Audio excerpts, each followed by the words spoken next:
Hey beautiful people, welcome to my YouTube channel. So today I want to focus on and talk about writing petitions. So a written petition it's a physical representation of your intentions and or your goals that you want to do towards if you're doing a candle magic. What you normally do is write your petition down and put it underneath the candle magic. Normally, this is like a hoodoo tradition to do. I like doing it, and I know I've seen other people who do candle magic do it. But normally you would write your petition on a brown torn paper. So just a regular paper. You can get brown paper from anywhere, dollar store, Walmart, wherever. You can just get a regular, as long as it's brown, you can get a brown paper. And what normally you do is you tear it from all four sides. So you see, you just tear it all four sides. It has to be torn. And this is torn, like, you know, you do it with your hand, all four sides. And it's done so because it's thought to make the paper pure, and your intentions are stronger because you're putting your energy into it by tearing all four sides. So when the practitioner can sometimes cut all four corners.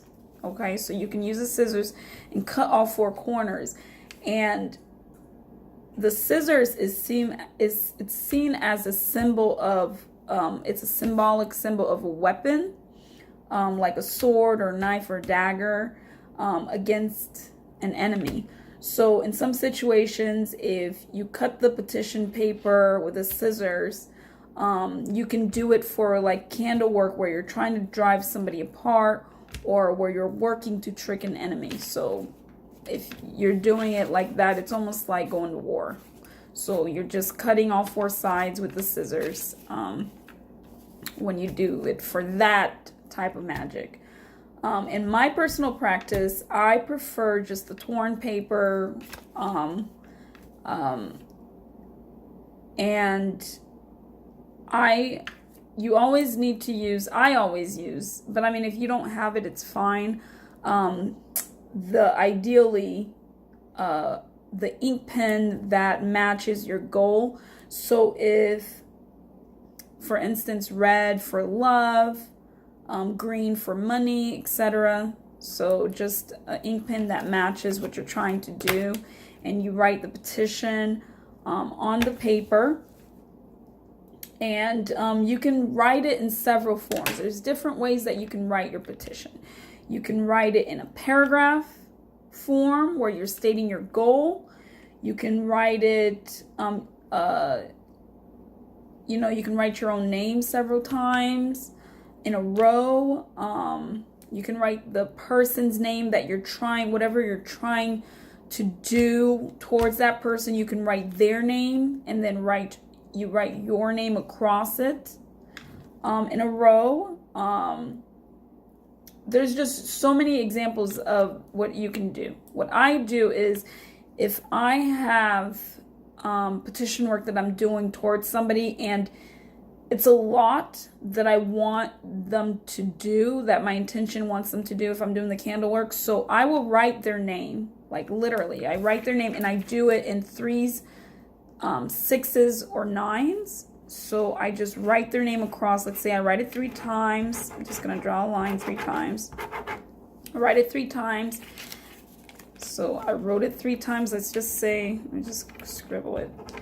I wrote it 3 times. So what I'm going to do is I'm going to write Jane, which is, I'm going to pretend that's me.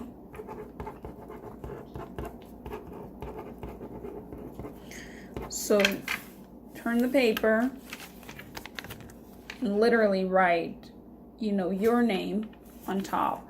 So there you go. Now you can see. I don't know if you could see it clearly, but you're literally almost like crisscrossing your name over their name. So after you're done writing the petition paper, I normally have oils that I do. If you don't have any oils, you can use just regular olive oil, just as long as you put your intention into it, and literally just put your imprint on each side, each corner. And what you're doing is you're putting your intention, you're stamping it, you're closing it, almost like when you're saying a spell, you end it with "so mote it be." So it's like you're ending the petition paper.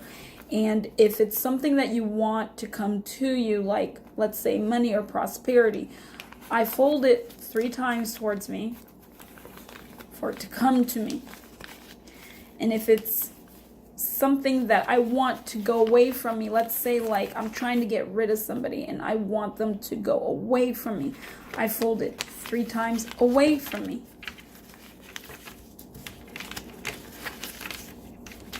See, just like that. So there's plenty of ways how to do the petition paper, and what you normally do once you're done with the petition paper is just stick it underneath the candle. You just fold it. Once you have it folded, you just put it underneath the candle. Once your candle work is done, depending on what your candle is for, if it's for money, me personally, I like to burn the petition paper. If it's to get rid of someone, I flush it down the toilet, or if it's just something negative that I'm getting rid of that I want away from me, I flush it. Once I burn it, I flush it down the toilet. But if it's something that I want to come to me, like money, or I'm doing work where if it's for love, or or work for somebody where I'm doing something for love to come to them, or prosperity, I will burn it, and I will literally go outside and toss it to the winds, which I'm letting it go and releasing it to the universe to answer. And I always say I release the magic that's in this petition, and I release it to the universe so my prayers can be answered. And that's what I say when I go out there. So this is what I have to tell you as far as writing a petition. So you don't have to do a petition with every candle work. Some candle works that I do for my clients, I don't always do petition. It just depends on the work. At times you can write your petition literally on the candle. You can write it on the candle. Especially 7-day candle. You can draw your sigils, which is what I do at times, and write your petition on the candle. This is more, I personally do this. It depends on what I'm doing it for. So I will switch it up. So this is how you do petition paperwork. So hopefully you have a clear understanding of it. Please like and subscribe on my channel. If you have any questions, please feel free to email me and I will respond as quickly as possible. If you have any suggestions that you'd like for me to speak about or go into detail about, please email and ask, and I will do a video as soon as I can on it. Thanks.